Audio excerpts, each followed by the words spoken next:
La turbina tipo Pelton es quizás en Bolivia la más conocida porque tiene una aplicación muy grande en lo que significan aprovechamientos hidroenergéticos en la cordillera, ¿no? Por tener la característica de funcionar con elevadas alturas y con caudales bajos. Y la zona de la cordillera boliviana tiene esa característica. Encontramos ríos que no son muy caudalosos y alturas bastante grandes, entonces adecuado para este tipo de turbinas. Y en la zona de los llanos, que todavía no tenemos una explotación muy grande, me refiero a la parte hidráulica, son otro tipo de turbinas las que deberían entrar. Muy bien, acá estamos viendo en la animación una turbina tipo Pelton, que también la hemos visto en el caso de la ecuación de Euler. Y vamos a empezar con un poco de historia. Lester Alan Pelton era un inventor que nació en Estados Unidos y fabricaba equipamiento para explotación del oro. Es decir, trabajaba mucho con maquinaria relacionada con la explotación del oro. Y entre esas maquinarias, una de las que fabricaba era la rueda hidráulica. Estas imágenes que aparecen acá al lado derecho, son las imágenes que se obtienen de la historia de Pelton, donde estos serían los esquemas, los dibujos que Pelton utilizó para patentar esta máquina. Bien, un poco la historia de Pelton relaciona con estas máquinas que se llaman ruedas hidráulicas, que indudablemente pueden funcionar con diferentes tipos de fluido. Acá podemos observar ya el diseño que tenía la máquina de Pelton cuando la patentó, pero el diseño original de una rueda hidráulica, en realidad, cada cangilón o cada cuchara, como podemos observar acá el detalle, era de una sola pieza, o sea, no había una hendidura, no estaba partida la cuchara, en lo que fabricaba él, lo que se llama la rueda hidráulica. Como les digo, ruedas hidráulicas existen desde antes que Pelton, ¿no? Porque Pelton no era el que fabricaba solamente porque inventó, sino la rueda hidráulica ya lo utilizaban mucho antes las personas que querían llevar fluidos de un lugar para otro, etc. Bien, entonces, ¿qué observó Lester Pelton, según lo que comenta la historia? Es que tenía él una rueda hidráulica instalada y por acá es donde ingresa el fluido, ¿no? En realidad, un ducto que permite que salga el fluido, este ducto que está conectado con una cámara, arriba, en la parte superior, permite la salida del fluido a alta velocidad acá. ¿Qué es lo que pasa en una rueda hidráulica? En la rueda hidráulica el fluido llega a llenar el cangilón y por tanto, solamente llenando con la masa que ingresa en esta parte, esa masa multiplicada por la aceleración de la gravedad nos da una fuerza, y esa fuerza multiplicado por este radio nos da un torque. Entonces él observó que ese chorro estaba desalineado. A ver, si vamos a ver acá el detalle, por ejemplo, y vemos o nos imaginamos este cangilón en una sola pieza acá sin hendidura, porque acá hay una hendidura en este caso, este ya es el diseño modificado por Pelton de la rueda hidráulica, que lo patentó como turbina, ya no como rueda hidráulica. Entonces, en el caso de rueda hidráulica, acá solamente tendríamos un cangilón, o sea, como un recipiente, sin una partidura al centro. El fluido entonces llega a llenar acá a todo este cangilón, y debido al peso del fluido es que esto ejerce una fuerza que hace que se mueva.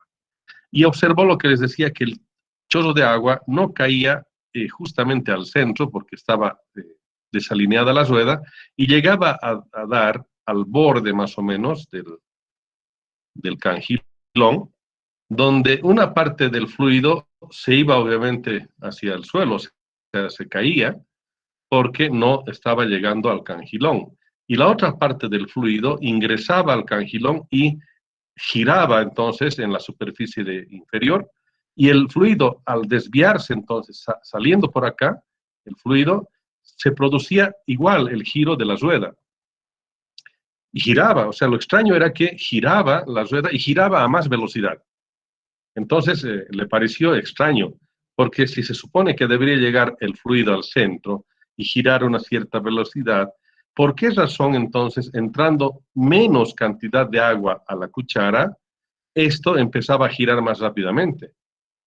Entonces, seguramente echa a mano de la ecuación de Euler, que la hemos estudiado, donde observa que el fluido solamente por cambiar de dirección en una superficie curva, y ustedes saben, ¿no? El triángulo de velocidades, cuando tenemos entonces entre un punto 1 y un punto 2, solamente al producirse un cambio en la superficie curva, un cambio de velocidades, empieza a producir entonces un movimiento hacia el centro o un torque, digamos, hacia el centro de la rueda. Entonces, ese proceso de solamente que el fluido vaya moviéndose en la superficie curva es lo que sucede en una turbina hidráulica. Entonces, él vio que su rueda hidráulica, la que él fabricaba, giraba más rápidamente cuando el fluido no llegaba al centro, sino más bien llegaba descentrado. Y solamente una parte del fluido era que estaba en contacto con la superficie curva. Entonces, él dice, bueno, si la velocidad de rotación de la rueda hidráulica es baja, tengo un torque y una potencia, porque el torque por la velocidad angular es la potencia. Entonces, si yo tengo, por ejemplo acá, una velocidad de rotación más alta y tengo el mismo torque porque se produce el torque debido a que hay una fuerza que hace que en función del centro se dé un brazo, entonces hay una fuerza y por tanto hay un torque. Pero si además gira más rápidamente, el torque multiplicado por la velocidad angular quiere decir que aumenta la potencia. Si la velocidad de rotación y por tanto la velocidad angular disminuye, entonces tenemos menos potencia. Y lo que queremos lograr es más potencia, por tanto lo ideal es hacer girar más rápido. Esa fue la razón por la cual entonces él dice, ¿qué sucede si yo el fluido introduzco al centro, pero en vez de que sea un solo cangilón entero acá, porque ve que no tenía una buena función el tener que ingresar al centro y solamente llenar, entonces se le ocurre partir ese cangilón y hacer de que el fluido ingrese al medio, pero una parte del fluido se va por este lado y la otra parte del fluido se va por este otro lado. O sea, hace la división justamente al medio. Y por tanto el fluido hace que se parta en dos. Una mitad a un lado se va y la otra mitad al otro lado. Y debido a que el fluido solamente se mueve por la superficie curva, en este caso las dos mitades, hacen que los fluidos salgan por este lado una parte y por este lado la otra parte. Esto empieza a girar mucho más rápidamente.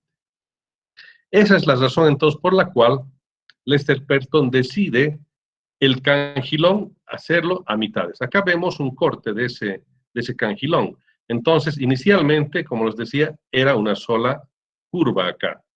Entonces el fluido llegaba acá a esta parte y solamente por desplazar el fluido de esta manera, en esta superficie curva, se producía el movimiento con una velocidad más rápida. En este caso, entonces, él decide modificar y dice, partiré al medio y por tanto el fluido llega al medio, se va una parte por acá y la otra parte por acá. Bien, esta es la configuración entonces inicial que Lester Pelton patenta y pone dos inyectores, o sea, hace una sola entrada, pero pone dos inyectores y que de hecho acá no chocan los chorros entre sí.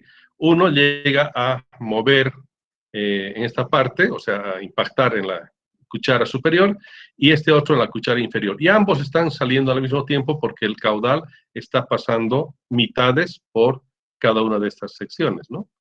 Entonces, de esa manera es que se produce el movimiento de la rueda. Bien, ¿qué características tienen las turbinas tipo Pelton? Las turbinas tipo Pelton son máquinas de acción.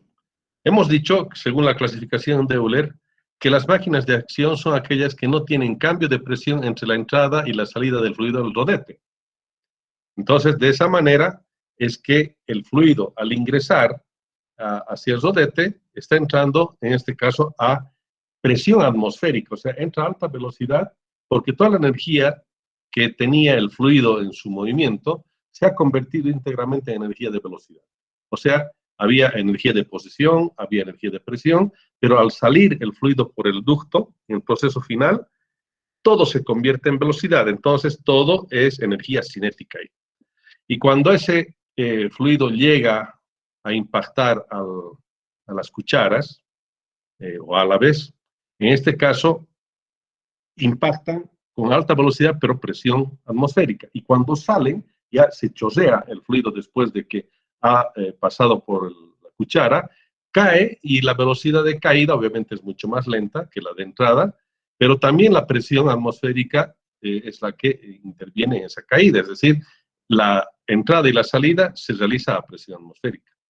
Y si no hay cambio de presión, hemos dicho, la máquina se considera de acción, o sea, acción pura, cuando delta P es igual a 0. Bien, estas turbinas tipo Pelton se utilizan para grandes alturas y caudales relativamente más bajos. Esa es una característica, como les decía, muy apropiada para las aplicaciones nuestras. Acá, por ejemplo, sin ir muy lejos, la central de Misikuni tiene turbinas Pelton. La central de Corani, de Santa Isabel, tienen turbinas Pelton, las que están yendo hacia el Chapare, ¿no es cierto? Porque las alturas y desniveles son bastante grandes. Y en las características de las turbinas hemos visto nosotros que con 20 metros de altura o más ya puede funcionar sin mayor problema una turbina tipo Pelton. Obviamente hasta 2000 metros de desnivel, o sea, alturas bastante grandes. Pueden tener un inyector o varios inyectores, en este caso hasta 8 inyectores. Como hemos visto, la turbina original de Pelton tenía 2 inyectores, y si uno quiere dejar o sea, controlar regular el caudal, pues puede cerrar un inyector y solamente funcionaría con un chorro. Obviamente va a entrar menos caudal ahí, pero la potencia también va a bajar. Entonces, en este caso, se puede trabajar con un inyector o hasta 8 inyectores. En el caso de los números específicos, el rango que nosotros tenemos para las turbinas Pelton, hemos dicho que el número específico o velocidad específica de rotación sería la velocidad de rotación de una familia de turbinas que todas tienen esa característica, ¿no? En el caso de las turbinas Pelton, los valores están entre 7 el inferior y 62 RPM el superior. Y pueden tener instalación en eje horizontal o en eje vertical. Quiere decir que en eje horizontal, como hemos visto hace rato la figura de la turbina de Pelton, el eje está horizontal, por tanto, la rueda está en un plano vertical. Si se trata de una turbina con un inyector, con 2 hasta 4 inyectores, se utiliza esa configuración, donde tendríamos el eje de manera horizontal. Pero si son 6 u 8 inyectores, obviamente ya no van a poder ingresar de una manera muy adecuada en esa forma, y lo que hay que hacer es poner el eje vertical y de esa manera distribuir los chorros. Vamos a ver enseguida unas cuantas imágenes respecto a eso. Los componentes principales de una turbina Pelton, en este caso con 2 inyectores, son los siguientes. Primero tenemos acá una válvula, una llave de paso, si vale el término, una llave, una válvula que nos permite cerrar o abrir la cantidad de agua en su totalidad, porque esta válvula interfiere en el paso del fluido que está llegando de la cámara de carga, o sea, de la tubería de presión, por la tubería de presión baja, y acá podemos hacer el punto de cierre para que el fluido ingrese o no hacia la máquina. Esta válvula, entonces, tiene que estar puesta antes de los distribuidores. En este caso tenemos dos distribuidores, pero podría tener desde 1 hasta 8 distribuidores o inyectores. Bien, acá en esta cámara de distribución, como tenemos dos inyectores, el agua se va a bifurcar en un ramal superior y en un ramal inferior. Estos distribuidores, el de arriba y el de abajo, van a tener dos válvulas aguja. Acá tiene una válvula aguja que tiene en la parte final un asiento cónico, y esta válvula aguja se va a deslizar hacia arriba o hacia abajo en función de querer abrir o cerrar más la cantidad de paso de agua. Cuando esta válvula aguja está asentada acá en la parte de la boquilla, en la parte final, ahí no deja pasar el agua, a pesar de que el agua haya llegado de la válvula, pero si esto está asentado totalmente, esta válvula aguja no va a permitir el paso de agua hacia la máquina. Muy bien. El momento en que queremos hacer funcionar la máquina, obviamente lo que hay que hacer es levantar esta válvula de aguja de su asiento, y el agua va a empezar a pasar por los costados, o sea, por la parte de un anillo prácticamente, hacia la máquina, y va a salir un chorro a alta velocidad. Acá internamente está todavía con presión el fluido, y por supuesto con una presión relativamente elevada en función de la altura de caída. Pero el momento en que el fluido ya abandona este inyector, prácticamente es un chorro libre, y ahí ya está saliendo a presión atmosférica. Bien, entonces tendríamos el inyector con su válvula aguja. En este otro caso tenemos el otro inyector con la misma otra válvula aguja, y estas se comandan con equipamiento electromecánico y obviamente con controles de diferentes tipos. Los más simples, digamos, vienen con un control manual, es decir, manualmente se abre la apertura o cierre de la válvula aguja. Bueno, y en este caso los dos inyectores podrían funcionar en su totalidad cuando tenemos prácticamente las dos válvulas aguja retiradas totalmente del asiento. Sería el máximo caudal que va a ingresar a turbinarse dentro de la máquina. O si el caudal disminuye, nosotros podemos ir cerrando una válvula. Por acá, por ejemplo, voy cerrando este inyector, y solamente voy permitiendo que pase el agua por uno de los inyectores y una porción por este otro. Hasta puedo cerrar definitivamente el caudal, o sea, la aguja, y el caudal va a ser 0 en esta aguja, pero por este otro lado va a ir el caudal que corresponda a este inyector. Y de esa manera es que se puede regular la mayor cantidad o menor cantidad de caudal que ingrese a la máquina, y por tanto, como sabemos que el caudal es directamente proporcional a la potencia, mientras más caudal ingrese a la máquina voy a tener más potencia, porque la altura de caída o altura de aprovechamiento de la central siempre va a ser constante, porque tenemos en la parte superior un nivel de agua, el pelo de agua libre, y desde ahí hasta la salida, en este caso la válvula de salida de la tubería de presión, el desnivel va a ser constante. Entonces, esa altura se mantiene constante, y lo que va a cambiar es entonces el caudal en función de cómo queremos que opere la máquina, y por tanto la potencia va a ser directamente proporcional a ese caudal. Bien, y estos inyectores entregan el fluido, y como podemos observar acá hay una rueda. Esta rueda o rodete están montadas sobre un eje. En este caso el eje es horizontal, ¿no? Tal como estamos viendo en esta configuración, el eje es horizontal, y por tanto la rueda está en posición vertical. El fluido ingresa a la cuchara, después vamos a ver algunos detalles, y hace girar entonces a la turbina Pelton. Ingresa a la mitad de la cuchara, y hemos visto de que hay que partir el fluido. Entonces se parte el fluido, una parte se va por un costado y la otra parte por el otro costado. Vamos a ver enseguida cómo sería en un esquema, y de esa manera la rueda empieza a girar. Y esta rueda o rodete está conectado con su eje hacia un generador eléctrico. Por tanto, ahí la energía mecánica de rotación se le está transformando en energía eléctrica en el generador o alternador, y de esa manera después recién se lleva a los puntos finales. Acá tenemos el rodete y un envoltorio, o sea, un soporte de todo esto que llamamos carcasa, se llama carcasa. Y turbina tiene que estar sentado sobre cojinetes, ¿no? Dos chumaceras normalmente, una a un lado, otra al otro lado, que generalmente son de cojinetes de media luna, con lubricación a presión, para turbinas grandes. Y si son turbinas pequeñitas, se pueden utilizar chumaceras con rodamientos, ¿no? Pero turbinas grandes normalmente son sistemas con lubricación a alta presión, con cojinetes partidos.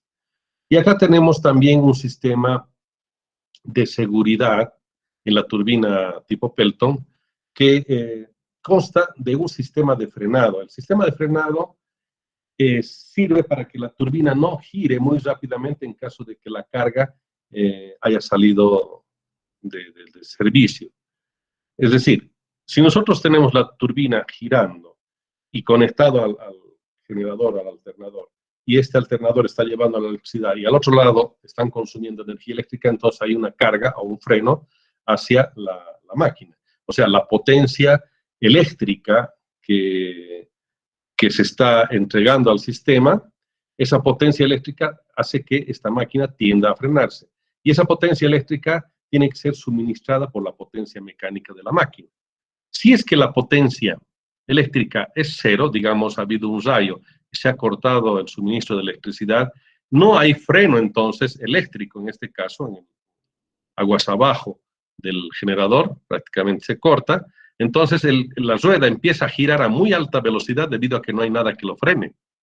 En ese caso, el riesgo es que esta turbina empiece a desprender las cucharas o prácticamente tienda a dispararse, a acelerarse de tal manera que pueda salirse inclusive de su posición y puede producir una catástrofe terrible. Para que no suceda eso, entonces, existen dispositivos que en caso de que salga la carga de resistencia, la turbina tiene que ir frenándose hasta detenerla.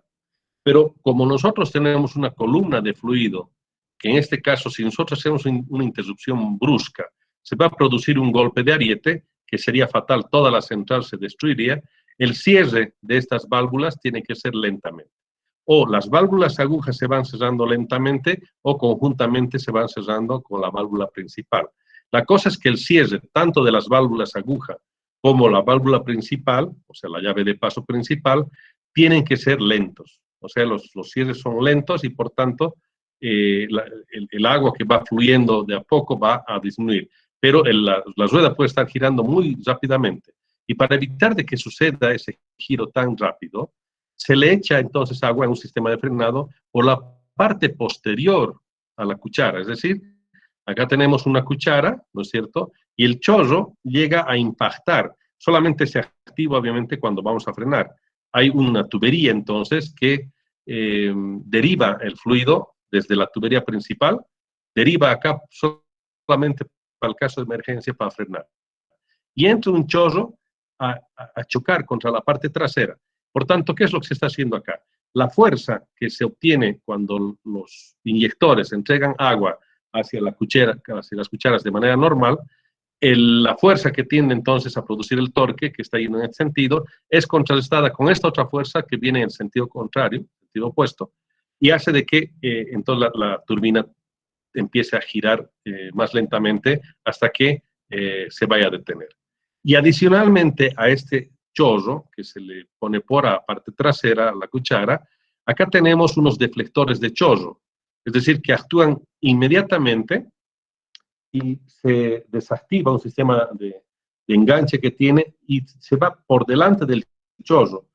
Entonces, ante el chorro se mete por acá una cuchara fija, ¿ya? Que está fijada en un bloque de cemento, obviamente con anclajes metálicos, y esa cuchara, digamos, una forma como cuchara de turbina Pelton, se interpone hacia el chorro y empieza a resistir toda la velocidad que tiene el chorro contra esa pared. Es una pared curva que se le enfrenta al chorro cuando está saliendo y obviamente hace de que empiece a disminuir la velocidad de rotación, porque de manera inmediata se interpuso un cangilón de freno. Entonces, dos mecanismos para frenar la máquina. En este caso, un chorro en sentido contrario al fluido normal, entonces hace que empiece a frenarse la máquina. Y otro sería la concha de cierre que le llaman, entonces sería un cangilón que se interpone hacia las válvulas aguja para que el chorro choque contra estos cangilones falsos o cucharas falsas, digamos, y empieza a detener el fluido. Bien, acá vamos a ver un poco, repasando el tipo de turbinas que hemos analizado al principio. Acá tenemos una rueda tipo Pelton, con la característica de que cada cuchara de estas prácticamente está unida, en total es un solo material, que está en una rueda montada sin posibilidad de cambiar cada cuchara. Y acá en la parte inferior, donde están los señores acá, tenemos una válvula aguja. La válvula aguja, esta parte roja, es la parte de asentamiento de la aguja, y la parte final es la punta de la aguja que se asienta hacia el cono.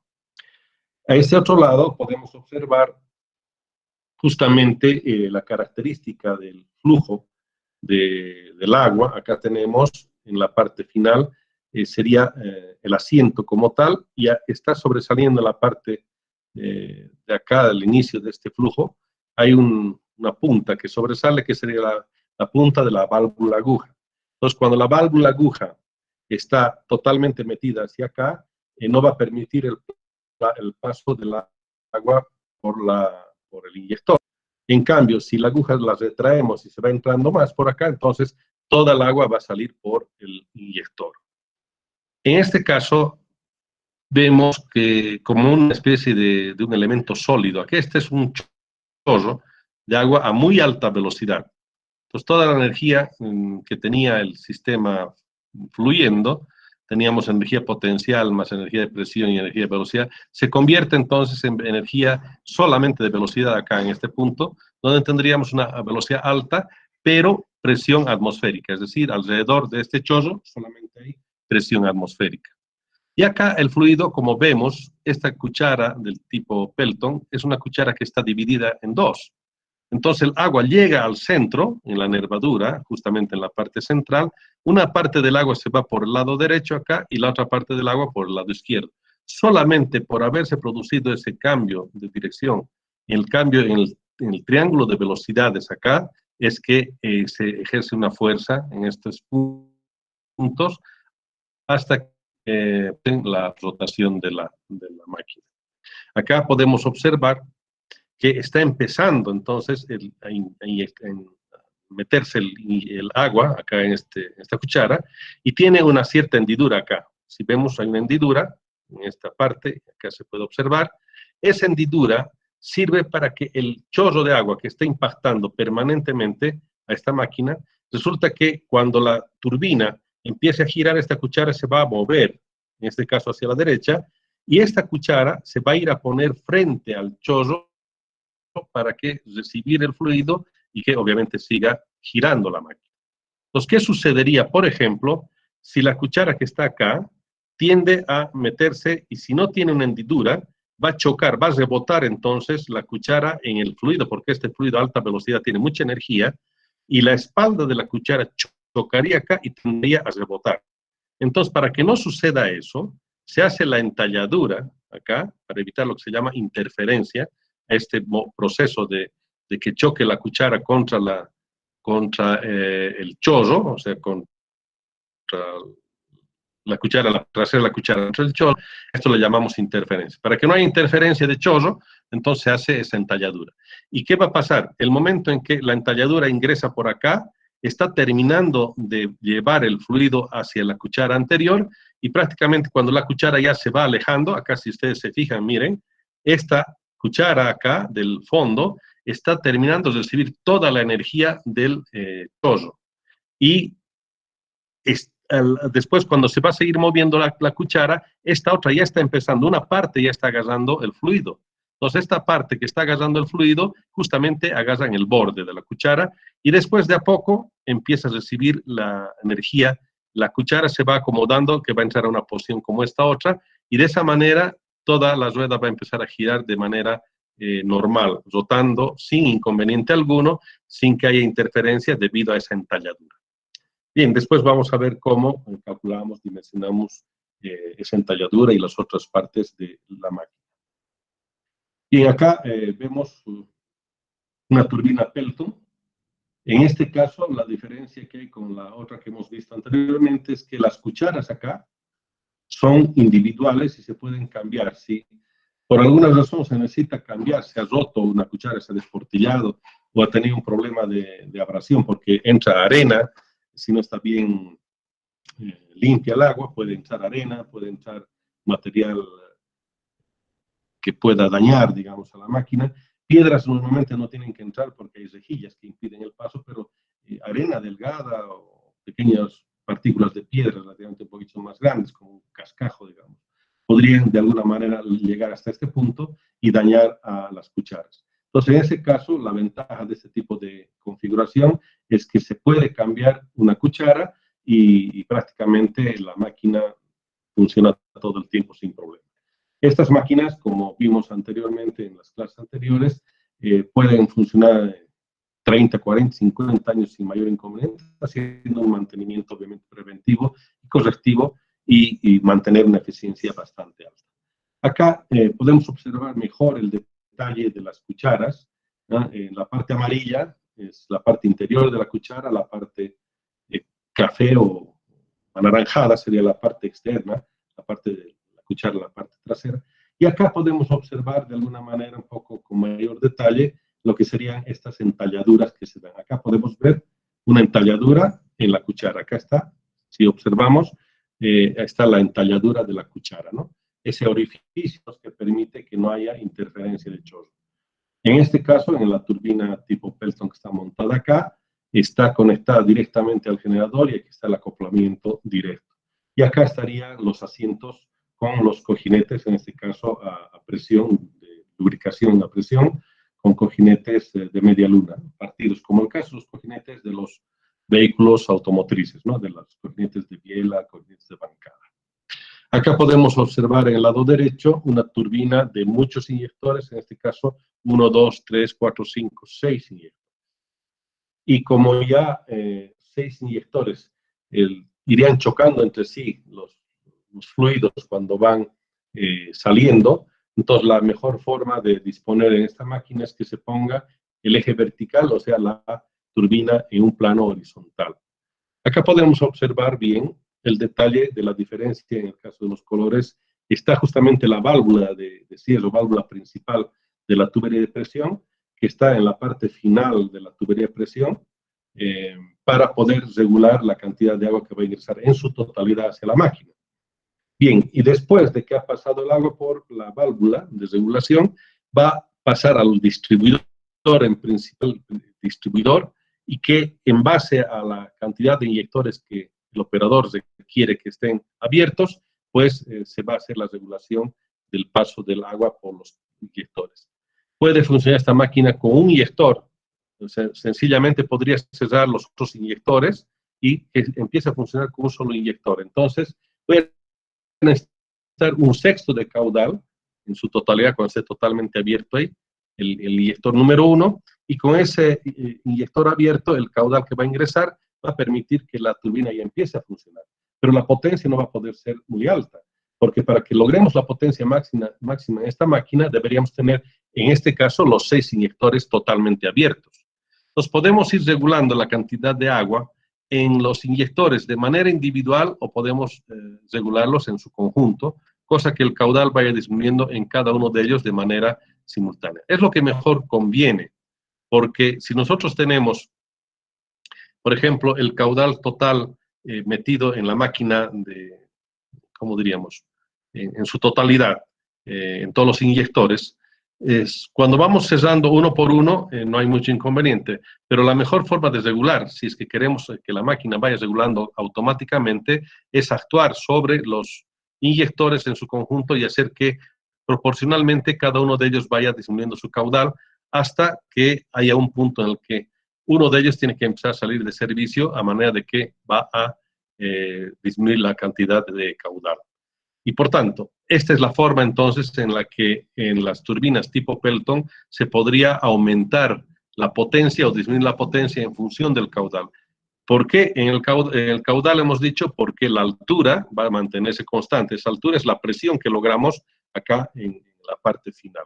Y si ustedes observan en la configuración, al final este último inyector tiene una sección menor en la cámara de distribución, porque el caudal de hecho va a llegar en su totalidad hasta acá y se tiene que ir disminuyendo entonces en función de la cantidad de inyectores.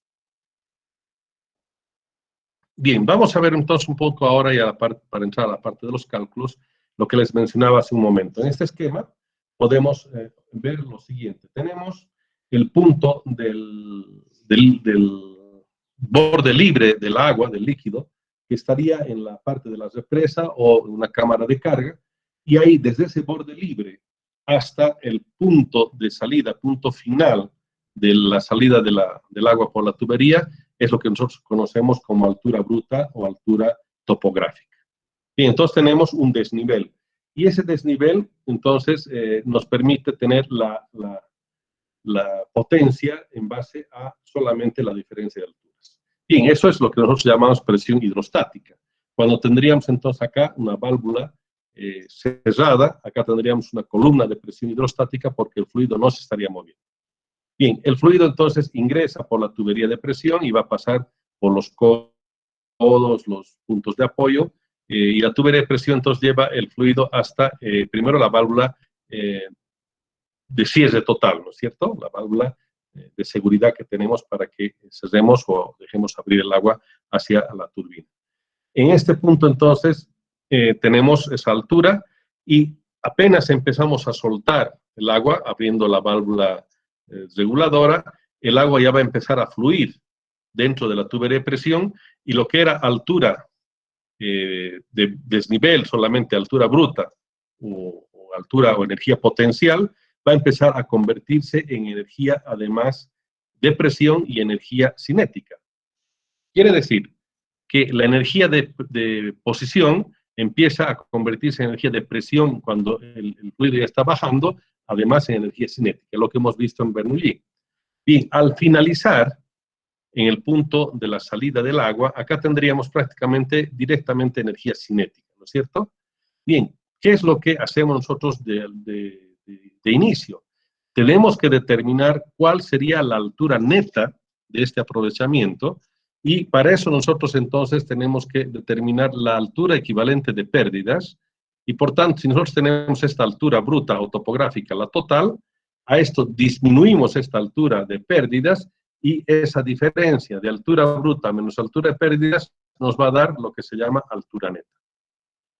Y esa forma de altura neta podríamos nosotros determinar, si le ponemos acá, en este punto, un manómetro, podemos observar cuál es la cantidad de pérdidas que hemos tenido solamente observando. Primero, cuando el fluido no está por la tubería, ahí tenemos una presión hidrostática, que sería la equivalente a la altura total. Y esa altura, entonces, a medida que el fluido está pasando por acá, entonces empieza a disminuir esa lectura del manómetro y llega a estabilizarse en un cierto punto, y esa lectura entonces que nosotros tenemos que es menor a la altura inicial, o sea, la altura bruta, esa altura nosotros la llamamos altura neta. Entonces, con un manómetro acá podemos determinar, medir primero y después calcular cuánto han sido las alturas de pérdidas, que en función de la cantidad de codos y de tipo de material de la tubería, vamos a tener entonces mayor o menor cantidad de pérdidas. Bien, la turbina Pelton en este caso entonces va a empezar a girar con el fluido y obviamente tiene un cierto rendimiento esta turbina que va a hacer de que la potencia hidráulica al convertirse en potencia mecánica tenga una disminución. Y después la potencia mecánica se va a convertir en potencia eléctrica en el generador eléctrico. ¿Y cómo es el ingreso del agua entonces en la máquina, la turbina tipo Pelton? Como les decía, en la parte final de la tubería de presión, acá tenemos un inyector, en este caso es uno, tenemos la salida del agua a una alta velocidad. Esta velocidad le vamos a llamar velocidad C sub 1, que sería la velocidad absoluta del chorro de agua, del chorro libre de agua, que va a llegar hacia la cuchara, ¿no? En este caso, ese perfil curvo sería la cuchara de la turbina tipo Pelton. Bien, acá entonces tendríamos un chorro a alta velocidad, y esta velocidad C sub 1 es la que va a permitir que, debido al cambio de dirección del chorro, se va a producir entonces una fuerza que va a provocar un torque y después del torque la potencia. Bien, acá podemos observar en el lado derecho que, por ejemplo, tendríamos del punto central del eje hasta el punto de aplicación del chorro en su desarrollo máximo, vamos a tener lo que llamamos un radio, en este caso la mitad del diámetro, el radio del diámetro genérico, o sea, el radio genérico de la turbina tipo Pelton. Eso vamos a ver cuando veamos los detalles de cálculo, por ejemplo, entre puntas de cuchara, acá en la parte inferior y la cuchara simétrica al otro lado, entre puntas va a ser el diámetro exterior de la rueda, pero no se conoce como diámetro nominal. Nosotros tenemos un diámetro nominal en función de dónde es el punto de aplicación de la fuerza central del chorro de agua en la turbina. Y ese punto de aplicación podemos observar acá en esta vista de planta de la cuchara. Acá al centro está la partidura. Este es la entalladura que nosotros tenemos para evitar de que haya interferencia. La cuchara debería terminar por acá, entonces hace una entalladura que hemos dicho que sirve para que el agua inicialmente pase por acá, para que no choque en la espalda de la cuchara.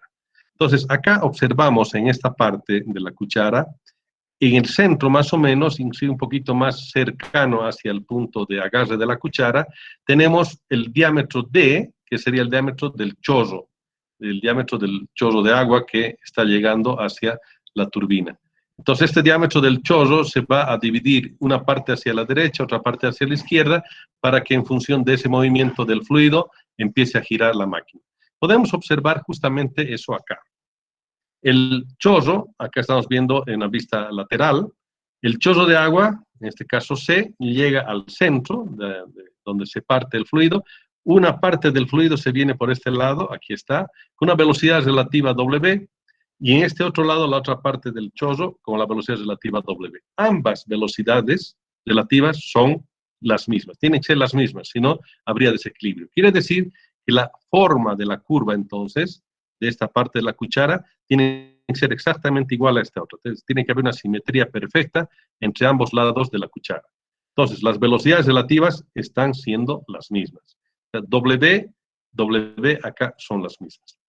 Ahora, en este punto de ingreso, cuando la velocidad C sub 1 llega a este punto, resulta que la velocidad entonces absoluta se va a dividir en una velocidad relativa y en una velocidad tangencial. La velocidad tangencial viene a ser esta velocidad U, y la velocidad relativa es esta W, o velocidades relativas. Bien, ¿qué es lo que sucede entonces en este caso? Cuando hablamos de un triángulo de velocidades en una turbina tipo Pelton, acá el triángulo de velocidades no existe porque ambos están, todas las tres velocidades están justamente en el mismo plano. Están en un punto en el que la velocidad C sub 1, que es la velocidad absoluta, se va a convertir en una parte en velocidad, lo que sería la velocidad tangencial, o sea que sería U, y otra parte se va a convertir en velocidad relativa, o sea que estaría saliendo de la forma del cangilón o de la cuchara. Entonces, acá el triángulo de velocidades, en caso ideal, es que no existe en realidad triángulo de velocidades. En realidad hay un ángulo muy pequeñito que sí permitiría una especie de triángulo de velocidades, pero que prácticamente para fines, digamos, de estudio, casi lo vemos como despreciable. En cambio, a la salida, el fluido, cuando ya salga por acá, estamos hablando del fluido que viene, en este caso está saliendo por acá, es el punto 1 de entrada y ese sería el punto 2. Entonces acá, por ejemplo, si yo tengo en este punto, el punto 2, tengo una velocidad W2 acá, que sería esta que está a la derecha. Entonces tengo una velocidad relativa del fluido respecto del álame, que sería W2 acá. Acá también, de manera simétrica, voy a tener W2, porque tiende a salir entonces el fluido con esta dirección, ¿de acuerdo? Entonces eso lo llamamos velocidad relativa. Esta velocidad relativa, entonces, tendría, para empezar, la velocidad W2. Y la velocidad tangencial, en este punto, resulta que está yendo en este mismo sentido, en esta misma dirección. O sea que debido a que la velocidad U, la velocidad en el punto es la misma, si bien de esta otra forma estaríamos hablando de la velocidad acá en este sentido, ¿no es cierto? Entonces la velocidad U, sea a la entrada o a la salida, prácticamente tiene que ser la misma velocidad, que es la velocidad tangencial, las empieza a girar debido a esa velocidad tangencial. Entonces esa le llamamos U. Bien, esta velocidad U más W, hemos visto en la ecuación de Euler, que la velocidad tangencial y la velocidad relativa, sumadas las dos, nos da la velocidad absoluta en el punto número 2. Entonces, en este caso, sumando U más W2, tenemos C sub 2. Y en este caso, C sub 2 sería la velocidad absoluta de la salida del agua, ya cuando el agua ha turbinado, o sea, cuando ya ha producido energía, transferido la energía más bien hidráulica hacia la máquina, energía mecánica, el agua empieza a chorrear y se va cayendo por gravedad. Pero ¿cómo cae el agua acá? Con esta configuración. Entonces, acá se nota así fácilmente un triángulo de velocidades en la salida del cangilón o de la cuchara. En el caso de la entrada, obviamente no se ve el triángulo de velocidades, pero siempre va a haber un triángulo de entrada y triángulo de salida, en este caso, con esa característica de que el ángulo es pequeño. ¿Cómo hacemos el cálculo y dimensionamiento? Bueno, primero veremos, ¿tienen alguna consulta, por favor?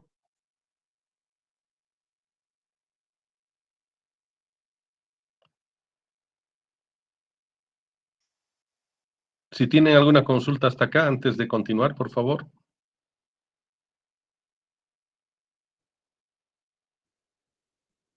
Bien. Entonces, sigamos. Vamos a ver entonces cómo hacemos los procedimientos de cálculo.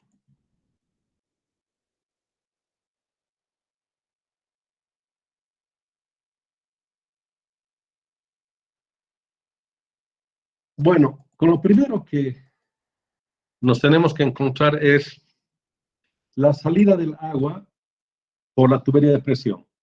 La salida del agua por la tubería de presión corresponde a ser como la ecuación de Torricelli.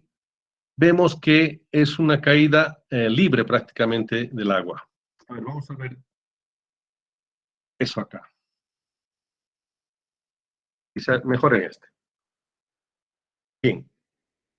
Acá la velocidad de salida de este chorro, esta velocidad absoluta, que le vamos a llamar C sub 1, velocidad absoluta de la salida del chorro, está dependiendo de esta altura, ¿ya? La altura bruta, obviamente, pero disminuida con las pérdidas, le llamamos altura neta.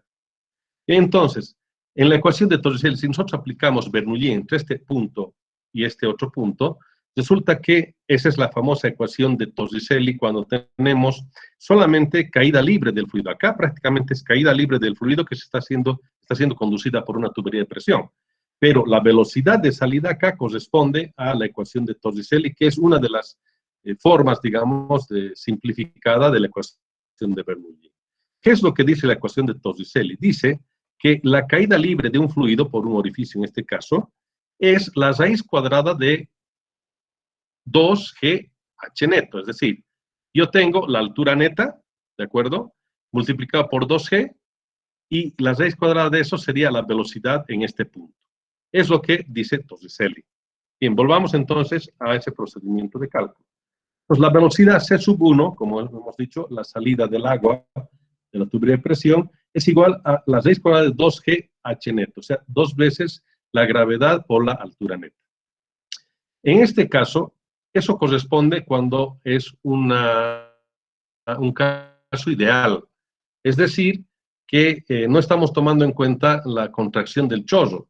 La contracción del chorro resulta que es esa pérdida de energía prácticamente cuando al salir por el inyector, el fluido, choca con la pared del borde y resulta que ahí se contrae el chorro, o sea, no sale con el diámetro perfecto, Ahora vamos a ver un poco esa figura acá. Si ustedes observan entonces el chorro como tal, miren acá en esta parte cuando tenemos la aguja bastante, digamos, apegada hacia el lado derecho, o sea, quiere decir cerrando el ingreso.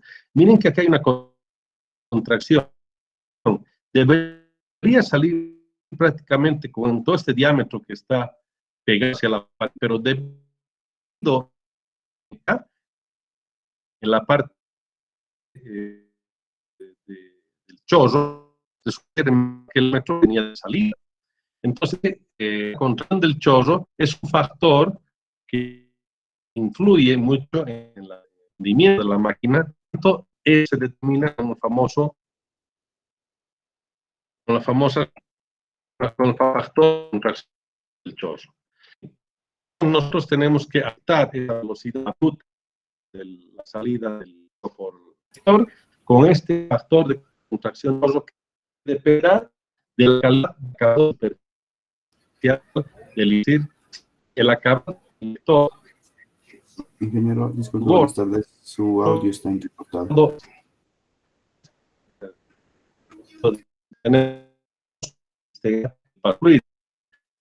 Inge está perdiendo audio. Factor de contracción de 0,98. Siendo 0,96 entonces, que nosotros elegimos para un acabado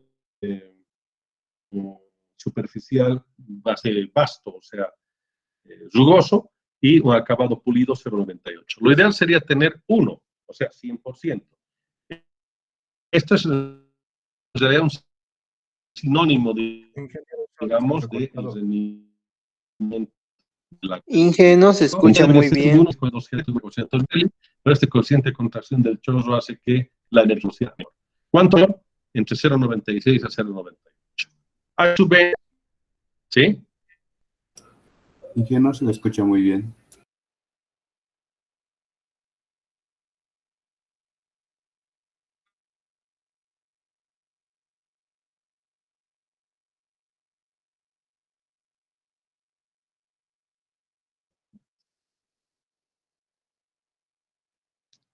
A ver, a ver.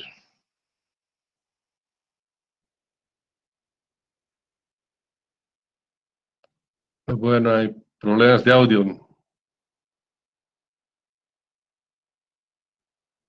¿Desde qué parte más o menos se ha escuchado bien, por favor?